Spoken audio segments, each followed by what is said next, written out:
Ahmed Fatah spokesperson, and from Cairo, Mr. Mahmoud Hussein, expert in international and Arab affairs. Welcome to Q News, gentlemen. I will start with you, Mr. Fatah. Netanyahu has stated that Israel is very close to moving to phase 2 of the ceasefire agreement. However, reports on the overall atmosphere of calm, does it undermine the credibility of the entire agreement?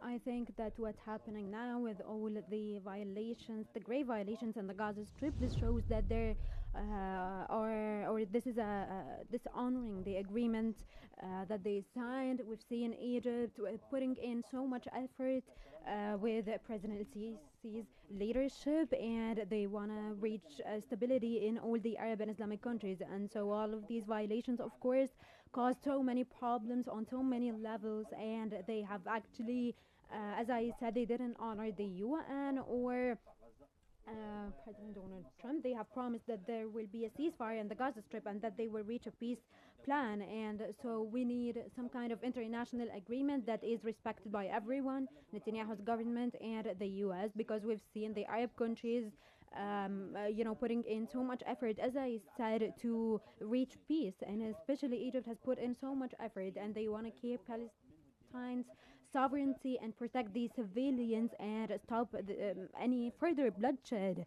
They need the Palestinians to be free and to get back their sovereign country. And so for more than 2 years, the Palestinians have been looking for a peace and stability, and we've seen how much effort Egypt has put in the Sharm el-Sheikh agreement, and they are still putting effort, and President Sisi is still trying to spread the peace in the Arab countries and in the world in general. Actually, as we know, Egypt is the land of peace, and so here we need Netanyahu to respect all of these international agreements and to stop breaching the agreements like they always do. We need the peace plan to be implemented in the Palestinian land as soon as possible, and according to the Arab vision and the Egyptian vision that the President Abdel Fattah al-Sisi has talked about in the Sharm el-Sheikh peace. Yes. Mr. Fatah, now Netanyahu explicitly conditioned phase for a sustainable and meaningful transition to a more difficult phase 2?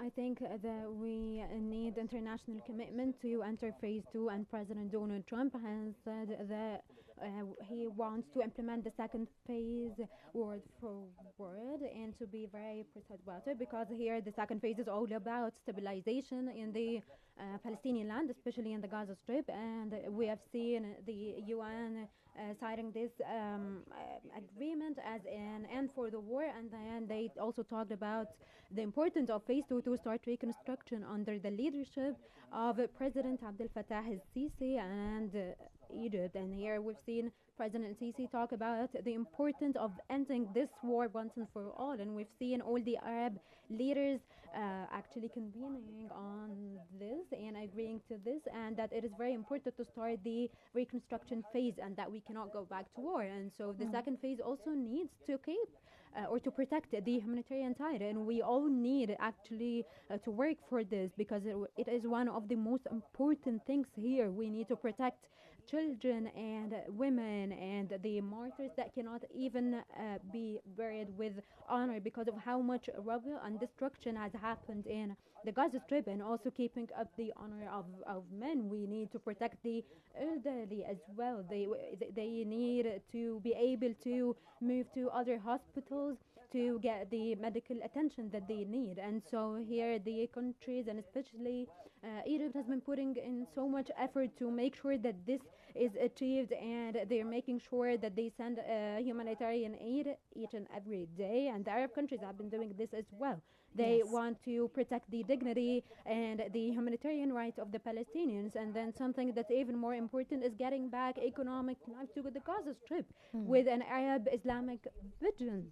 And this is what President El-Sisi has talked about. We need a clear vision when it comes to reconstruction and when it comes to the economic level in the Gaza Strip and in the Palestinian land. And they need a Palestinian sovereign state with a stable government that is very wise and can reconstruct Palestine and get them back to how they were before the war. And then also we need to talk about the infrastructure.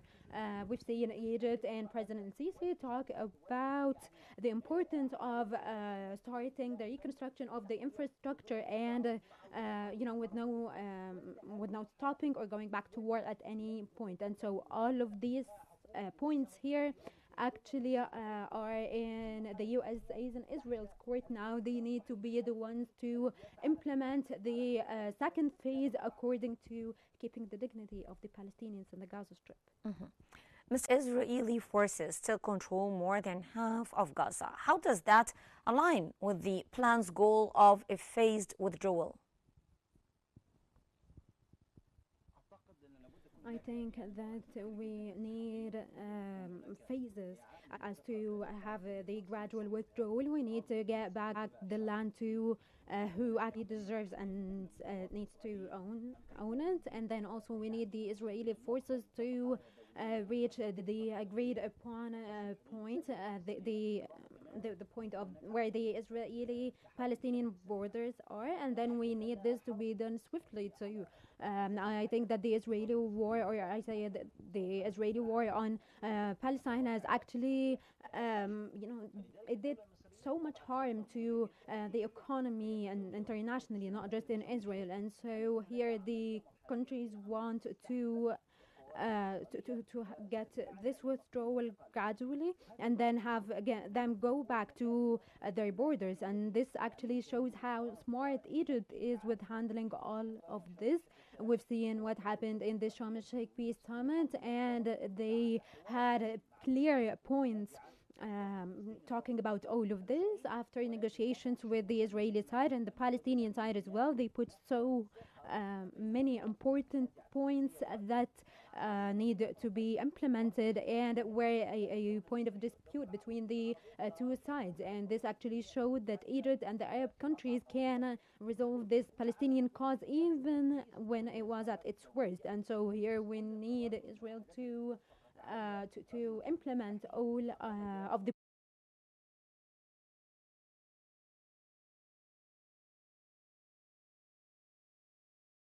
and even if Israel didn't actually attend, we know that the US was there instead of them. And here I want to say that phase 2 actually needs to be a step forward, not a step backwards. We need to end the conflict and the war in the Gaza Strip, and we need stabilization in real world, not just in agreements. This political scenario here, we need someone to organize everything and to make sure that everything is going as planned. And here this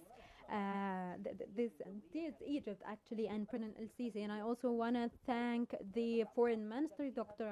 Badr Abdelati, in organizing everything, as we're seeing now with all the discussions and the meetings in the UN and in the EU, that actually shows that we really care about the Palestinian cause and that the Arab countries care about it as well.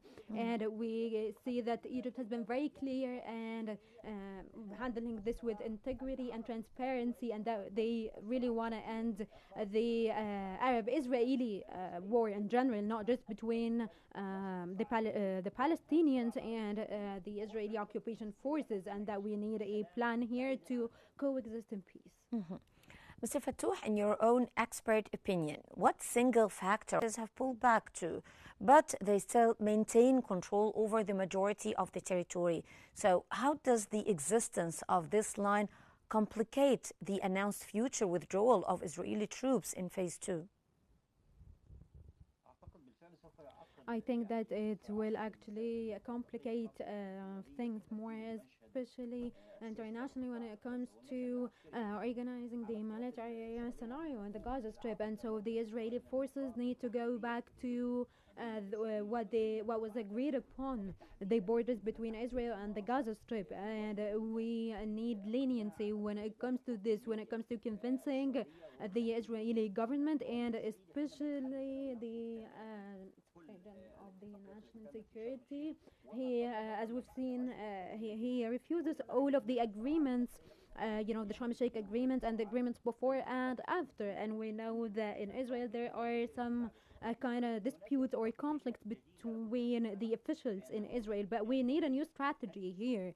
We have international agreements that have started to end the war, and so they need to understand this, and they need to withdraw to the agreed upon borders in the older agreements and in the newest one as well. And so we need to reach a stabilization, and we need the Israelis to have stabilization within their government to reach stability and peace in the Palestinian land. And we've seen Egypt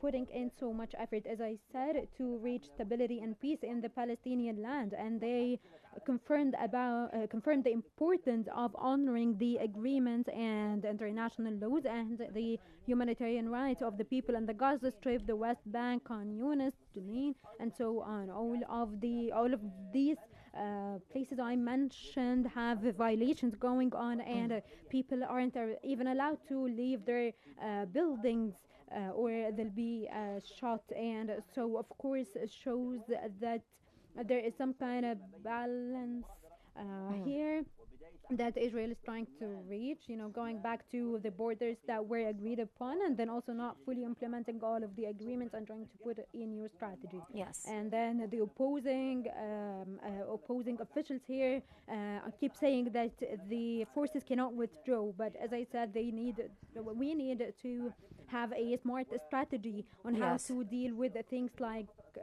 these, and to have a main plan that I get your point, sir. I'd like to thank you so much, Mr. Mahmoud Hussein, expert in international and Arab affairs. Thank you so much. And Mr. Ahmed Fattouh, Fatah spokesperson, thank you so much. Thank you both gentlemen for joining us here on Q News. That brings us to the end of today's episode of Think Tank, which always unveils the complexities of our changing world. I'm Hala Al-Hamalawi.